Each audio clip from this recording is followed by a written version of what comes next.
இப்போ அவங்க அப்பாவை பொறுத்த வரைக்கும் அதிகாரிக்குள் கைக்குள்ள அவர் போயிட்டாரு. அவங்க தாத்தா வந்து அதிகாரிகளை கையில வச்சிருந்தாரு, கலைஞர் கருணாநிதி. இவர் வந்து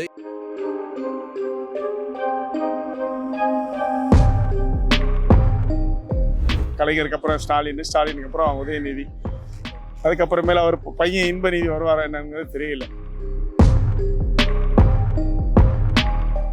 விஜய்க்கு வந்து யங்ஸ்டர் போடுவாங்க அப்படின்றாங்க. ஆனால் இது வரைக்கும் விஜய் என்ன செஞ்சிருக்காரு? ஒன்றுமே செய்யலை. கட்சி உடையக்கூடாதுனாக்க எல்லாரும் ஏற்றுக்கணும்னா, தமிழ்நாட்டில் ஒட்டுமொத்த திமுகவும் ஏற்றுக்கணும்னா அவங்க தான் ஏற்றுக்குவாங்க. மற்றபடி யாரோ ஒருத்தர் வந்தாக்க அதிமுக மாதிரி அழிஞ்சு தான் போகும். நாங்கள் அதை வாரிசாக நினைக்கல. எங்கள் கட்சியோட இயக்கத்தினுடைய தலைவர்கள் மாறிக்கொண்டிருக்காங்க. தலைமை ஒன்று தான் எங்களுக்கு. விஜய்லாம் வந்து இப்போ தான் வர்றாரு. அவருக்கு வந்து குழந்தை ஃபர்ஸ்ட் எலெக்ஷனை சந்திக்க போறவர். அதுவும் டைரக்டா எந்த ஒரு சின்ன சின்ன எலெக்ஷன்லாம் சந்திக்காம.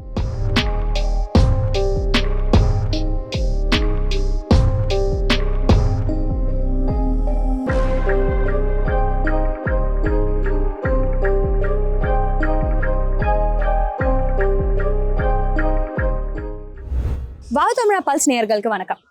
நேத்து தான் உதயநிதி ஸ்டாலின் துணை முதலமைச்சரா பதவிக்கு வந்திருக்காரு. சமீபத்துல நடிகர் விஜயும் அரசியலுக்குள்ள வந்திருக்காரு. 2026 எலெக்ஷன்ல இந்த ரெண்டு யங்ஸ்டர்ஸ்குள்ள தான் ஒரு மிகப்பெரிய போட்டி இருக்கிறதா பேசப்படுது. அதை பத்தி மக்கள் கிட்டே கேட்டு தெரிஞ்சுக்கலாமாங்க? நல்லதுதான். எல்லாரும் சொல்றாங்க அந்த வாரிசே வந்துட்டு இருக்காங்க. அவருக்கு எக்ஸ்பீரியன்ஸ் இருக்கிறதுனால தான் வராரு. ஸோ ஹெவியா தான் இருக்கும் காம்படிஷன் 2026ல. கண்டிப்பா இப்ப 2026 எலெக்ஷன்ல விஜயும் தேர்தல்ல நிக்கிறாரு. டஃபா தான் போகும் கண்டிப்பா. இப்ப யாரு ஜெயிப்பாங்கன்னு நீங்க நினைக்கிறீங்க? உதயநிதி தான் ஜெயிப்பாரு. நெக்ஸ்ட் டைம் மேபி தளபதி ஜெயிக்க வாய்ப்பு இருக்கு. ஏன்னா இப்பதான் வராரு, என்ட்ரி கொடுக்குறாரு, அதனால சொல்றேன். உதயநிதி என்னென்ன பண்ணுவாருன்னு நீங்க எக்ஸ்பெக்ட் பண்றீங்க? அதான் இப்போதான் சேப்பாக்கு அந்த இது நல்லது பண்ணிருக்காங்க இந்த இடத்துல மக்கள்லாம். ஸோ இப்போ ஸ்போர்ட்ஸ் மினிஸ்டர் நெக்ஸ்ட் லெவல் போறாரு. ஸோ மக்கள் கண்டிப்பா நல்லது பண்ணுவாரு.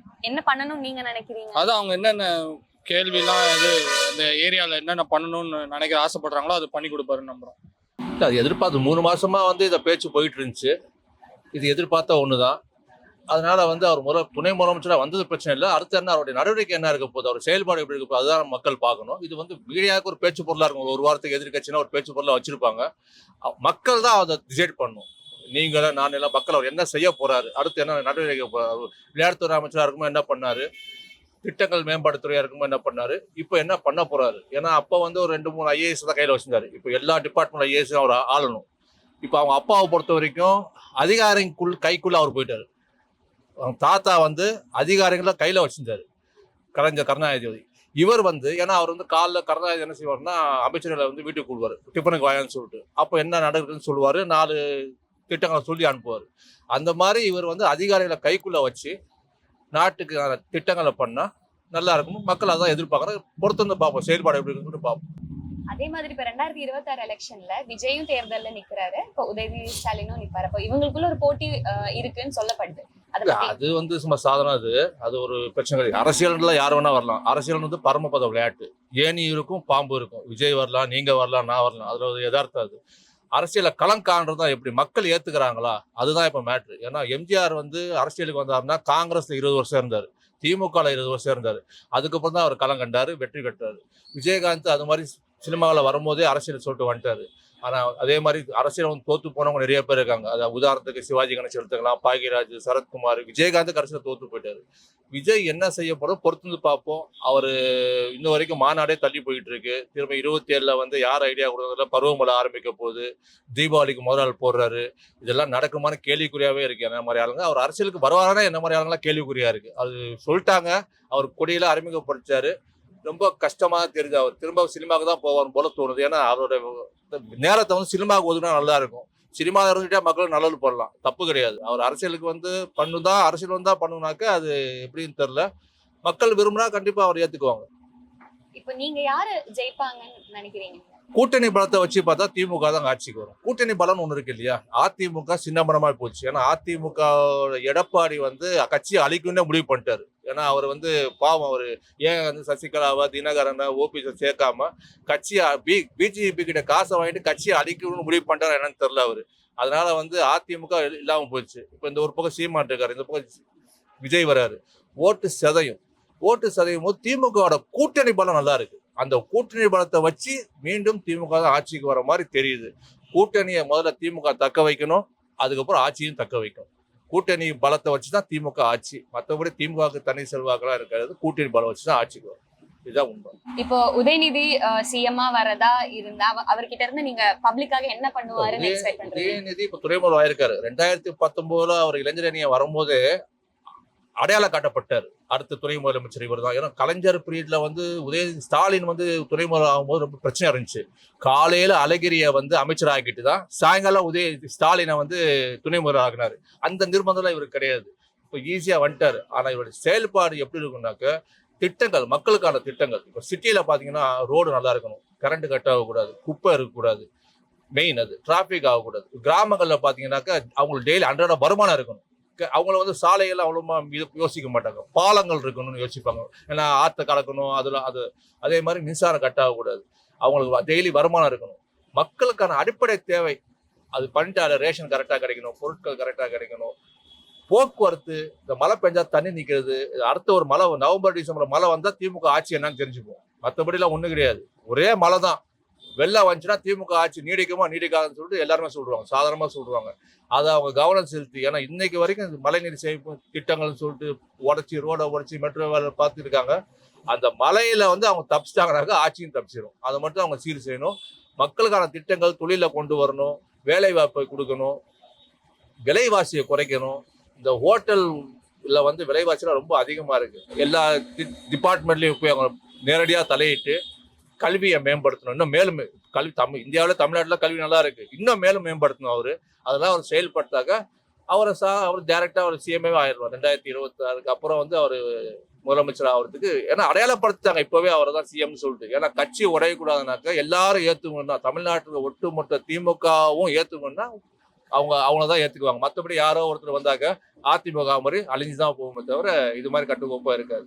இதுதான் நாங்க எதிர்பார்க்கிறோம். நல்லது பண்ணணும், அவ்வளவுதான். இப்போ நேத்து உதயநிதி ஸ்டாலின் துணை முதலமைச்சரா பதவிக்கு வந்திருக்காரு. அதை பத்தி நீங்க என்ன நினைக்கிறீங்க? அவங்க நல்லது பண்ணாங்கன்னா ஓகே. அவர் விளையாட்டுத்துறை அமைச்சராக இருந்து அது நிறையா ஸ்போர்ட்ஸுக்குன்னு நிறையா இது பண்ணுறாரு. அது மாதிரி இதுவும் ஏதாவது ஒரு வளர்ச்சிக்கான பாதையாக இருந்தால் ஓகே, நல்லதுதான். விஜய் வரதா இருந்தா அவர் என்னென்ன பண்ணணும்னு நீங்க எக்ஸ்பெக்ட் பண்றீங்க? விஜய் வரதா இருந்தால் எம்ஜிஆர் இருக்கும்போது என்ன பண்ணாரோ அது மாதிரி இவர் பண்ணால் ஓகே, நல்லாயிருக்கும் அப்படின்னு. ஸ்டாலினுக்கு அடுத்து அவர் பையன் அமைச்சரானது, ரொம்ப நாளாக எம்எல்ஏ ஆனது முதல்ல, அதுக்கப்புறமேலே அமைச்சரானது. எனக்கு பின்னாடி குடும்பத்தில் யாரும் அரசியல் வரமாட்டாங்கன்னு சொன்னாங்க.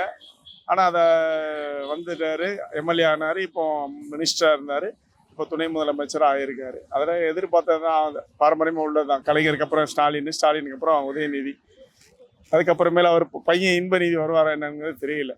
இந்த காலம் தான் பதில் சொல்லும். இப்போ 2026 எலெக்ஷன்ல விஜயும் தேர்தலில் நிக்கிறாரு, உதயநிதி ஸ்டாலினும் நிக்கிறாங்க. அப்போ இவங்களுக்குள்ளதான் ஒரு டஃப் காம்படிஷன் இருக்க போகுதுன்னு சொல்லப்படுது. அப்ப யாரு ஜெயிப்பாங்கன்னு நீங்க நினைக்கிறீங்க? இல்ல அப்படிலாம் கிடையாதுமா. விஜய்லாம் வந்து இப்பதான் வர்றாரு.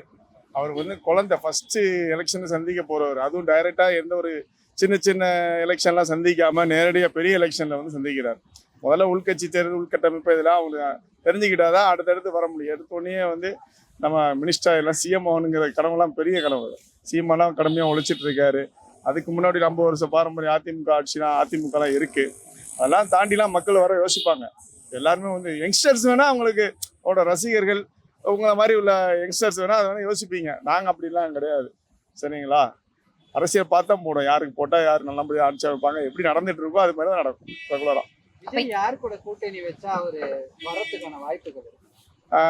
கூட்டணின்னா அடுத்து பிஜேபி தான் அவங்க ரொம்ப டார்கெட் பண்ணுவாங்க. ஏன்னா பிஜேபி தான் அடுத்து வந்து கொஞ்சம் ஓரளவுக்கு உள்ள வந்து இது பண்ணிட்டு வராங்க.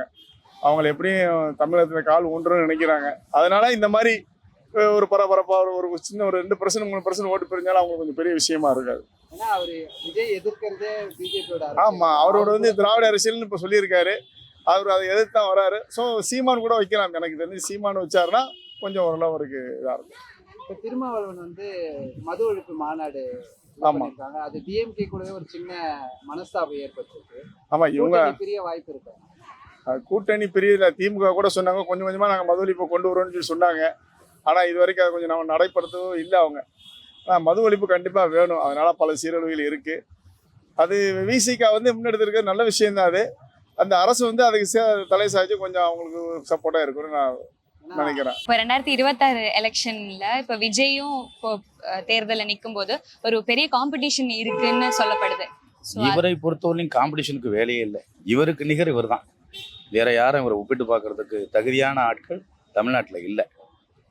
சார் இப்ப இவர் மேல சில குற்றச்சாட்டுகள் வந்திருக்கு. இவ்வளவு சீக்கிரமா துணை முதலமைச்சர் பதவி கொடுத்திருக்காங்க.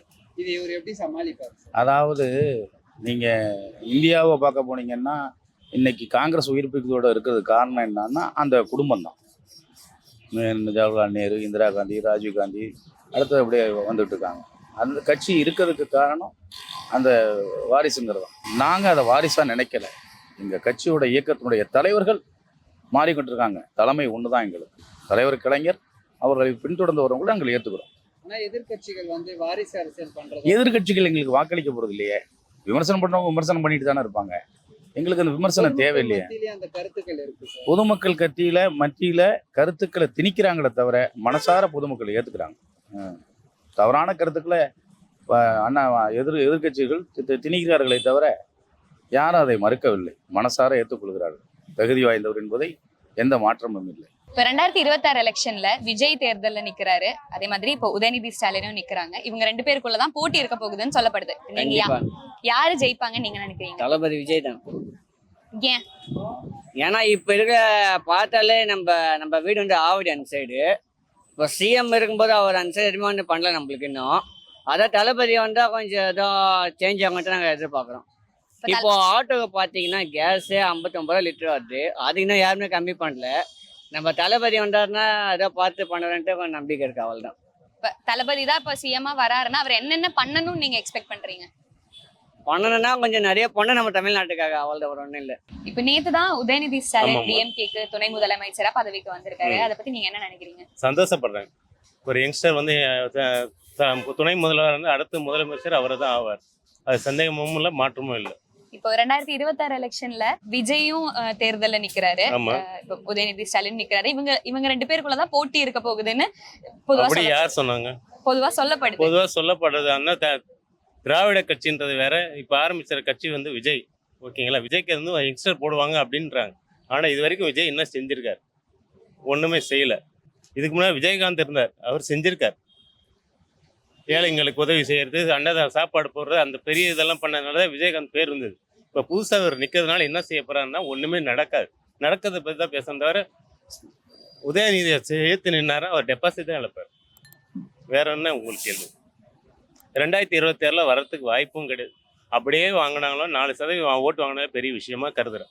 உதயநிதி ஸ்டாலின் இப்போ துணை முதலமைச்சரா வந்ததுக்கு அப்புறம் என்னென்ன இப்ப மக்களுக்காக என்னென்ன பண்ணுவாருன்னு நீங்க நினைக்கிறீங்க? விளையாட்டுத்துறை அமைச்சரா வந்து என்னென்ன செஞ்சாரு அதே மாதிரி மக்களுக்கும் செய்வாருன்னு நான் நம்புறேன். விளையாட்டுத்துறையில் வந்து சிறப்பாக செஞ்சனால நல்ல பேர் வாங்கியிருக்காரு. அதே மாதிரி இப்போ டெப்டி சிஎம் இருக்கு. அடுத்த சிஎம் ஆனால் மக்கள் என்னென்ன செய்யணும்னு கருதுறாரு, அது கண்டிப்பா நிறைவேற்றி கொடுக்குறாரு. நீங்க ஏதாச்சும் நினைக்கிறீங்களா இந்த மாதிரி அவர் பண்ண நல்லா இருக்கும்னு? தமிழ்நாடு மேல மேல சிறப்பா வளரும். அது எந்த மாற்றமும் இல்லை, கருத்தும் இல்லை. உதயநிதி துணை முதலமைச்சராக வந்திருக்கிறத பற்றி நீங்கள் கேட்குறீங்க.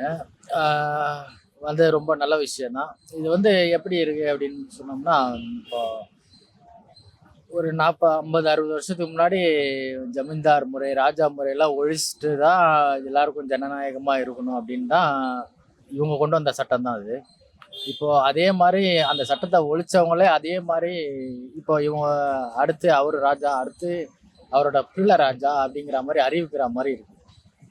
அப்ப இப்போ 2026 விஜயும் நிக்கிறாரு தேர்தல்ல உதயநிதியும் நிக்கிறாரு. அப்போ ஒரு யங்ஸ்டர்ஸ் கூட்டமா நிக்கும் போது ஒரு டஃப் காம்படிஷன் இருக்கிறதா பேசப்படுது. அதை பத்தி? ஆமா, காம்படிஷன் கொஞ்சம் அதிகம், இது டஃப்பாக தான் இருக்கும். எப்படி சொல்றது, நல்லது தான். அதுவும் இது மாதிரி ஒரு நல்ல ஒரு ஜனநாயகம் வரணும்னா அது மாதிரி ஆப்போனண்ட் அது மாதிரி தான் இருக்கணும்.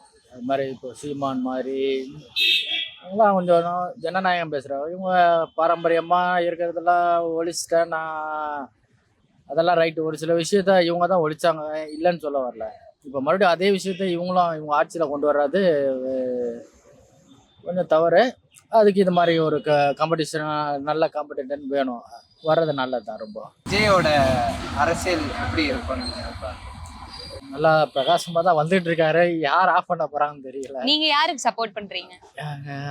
ஜனநாயகம் யாரை கொண்டு வராங்களோ, நல்லா ஜனநாயகத்தை யாரை காப்பாற்றுறாங்களோ அவங்கள சப்போர்ட் பண்ணுறோம். இப்ப எதிர்கட்சி அவ்வளவு வலுவா இல்லாதனாலதான் இந்த மாதிரி. ஆமா, அதான் உண்மை. அதுதான் விஜய் என்னென்னலாம் அடுத்தடுத்த கட்ட நடவடிக்கைகள் பண்ணா பொதுமக்கள் ஏத்துப்பாங்க?